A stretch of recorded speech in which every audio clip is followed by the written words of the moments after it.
Bonjour à tous et bienvenue à nouveau au Château Troulon-Mondo. J'ai beaucoup de demandes en ce moment pour pouvoir parler de notre vin de 2019. Alors, en effet, nous étions censés l'avoir montré déjà à plus de 2000 personnes qui viennent tous les ans au château, importateurs, distributeurs, cavistes, restaurateurs, pour venir déguster les vins et se faire une idée du millésime et pouvoir en acheter par la suite. Bien entendu, nous n'avons pas pu faire ces différentes présentations, donc je vais partager avec vous ce que j'ai pensé de ce millésime 2019. Et voilà, et donc j'ai fait une session de dégustation qui sera basée ici. Je suis nul avec cet appareil. Voilà, et donc vous avez Troulon-Mondo 2019 que nous allons déguster. Donc me voilà avec un verre de Troulon-Mondo 2019. Donc normalement, à ce moment de l'année, nous avons déjà présenté notre vin à plus de 1000 ou 2000 personnes qui nous font la joie de venir nous voir, de venir déguster, de venir comprendre avec nous, échanger avec nous sur ce qui s'est passé dans l'année, ce qui s'est passé dans ce millésime pour à la fin obtenir ce grand vin. C'est très important de pouvoir échanger. Je regrette beaucoup que nous ayons pu faire cette réunion annuelle qui est la semaine des primeurs. Néanmoins, je tenais à partager avec vous mon sentiment et mon ressenti sur ce vin.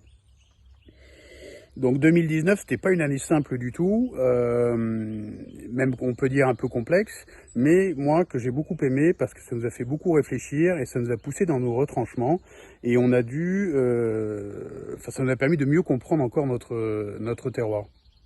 On a eu un hiver qui a été faussement arrosé, on avait l'impression qu'il pleuvait tout le temps, mais en fait on est dans les moyennes trentenaires, donc il n'a pas plu plus que les autres années. Ensuite, on a eu un printemps qui était assez doux, mais aussi trompeur. Parce que si vous regardez les moyennes, on a l'impression qu'il a peut-être plu de façon assez régulière. Et en fait, non, il est tombé deux très grosses pluies. Et le reste du temps était assez sec. L'été, c'était un peu pareil. On a eu des heat waves, des canicules qui étaient assez intenses, mais sur 2, 3, 4 jours. Et puis ensuite, on revenait sur des températures un peu plus normales. Et je pense que c'est ce qui a caractérisé cette année, c'est-à-dire d'avoir des à-coups pendant la période végétative qui ont pas mal secoué, les vignes et qui les ont obligés à aller chercher très profondément dans leur sol et dans leur sous-sol pour pouvoir trouver les nutriments, l'eau dont ils avaient besoin. Donc je pense que la vigne a été pas mal poussée dans ses retranchements. Et pour moi, c'est une très bonne chose parce que c'est comme ça que la vigne s'exprime le mieux quand c'est un petit peu dur. J'adore. J'adore goûter ces vins parce que on les découvre presque à chaque fois, hein, tellement ils évoluent. Le fond est là. Il y a un côté très aromatique, très impressionnant, très intense au nez, qui je pense va être une des caractéristiques de manière générale de nos vins, mais de cette année aussi. Je pense qu'on a un vin qui au nez a un petit côté très minéral, très poussière de craie. Vous savez, ce qu'il y avait en bas du tableau noir, qui apporte beaucoup de légèreté et beaucoup d'élégance dans le vin.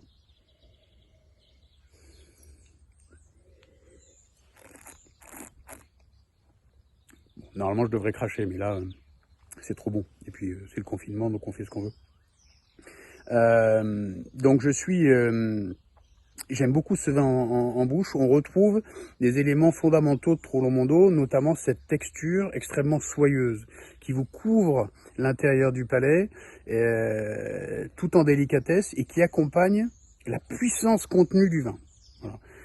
On a un vin puissant, mais je veux pas que cette puissance aille au-delà de ce qui est nécessaire. Voilà. Donc on essaie de faire ce qu'on appelle la puissance contenue. Alors, comment on arrive à faire ces vins complexes et puissants? Alors, regardez, nous sommes sur une hauteur ici, puisque nous sommes au point culminant de la région, 110 mètres de hauteur. Comme nous sommes sur une butte, nous avons plusieurs expositions et plusieurs types de sols aussi. Donc, l'objectif cette année, et encore plus que les autres années, a été de découper toutes ces parcelles pour en exprimer chacune son potentiel maximum. Et je trouve que cette année, cette répétition d'à-coups, de choses un peu fortes, ayant forcé la vigne à aller chercher au plus profond, on a une expression qui est encore plus particulière et encore plus différente, parcelle par parcelle. Et donc ça nous donne des outils derrière pour pouvoir faire un assemblage qui va rassembler tous ces éléments et nous apporter quelque chose qui est assez complexe, et qui va apporter beaucoup de richesse dans le vin, mais aussi beaucoup de longueur, et beaucoup d'éléments qui font cet équilibre. Et au final, un grand vin, c'est une aromatique très très précise, très très élégante. C'est un équilibre entre la puissance et la précision, et c'est un vin qui va se révéler à travers le temps.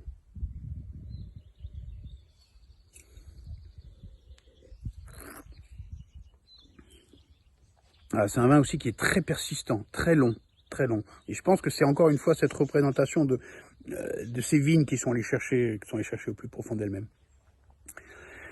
Voilà, donc le 2019 est un grand millésime. Je vous encourage à en acheter. Alors je ne sais pas quand est-ce qu'on les mettra en vente, mais le jour où ce sera en vente, je vous encourage à en acheter. Il faut en avoir.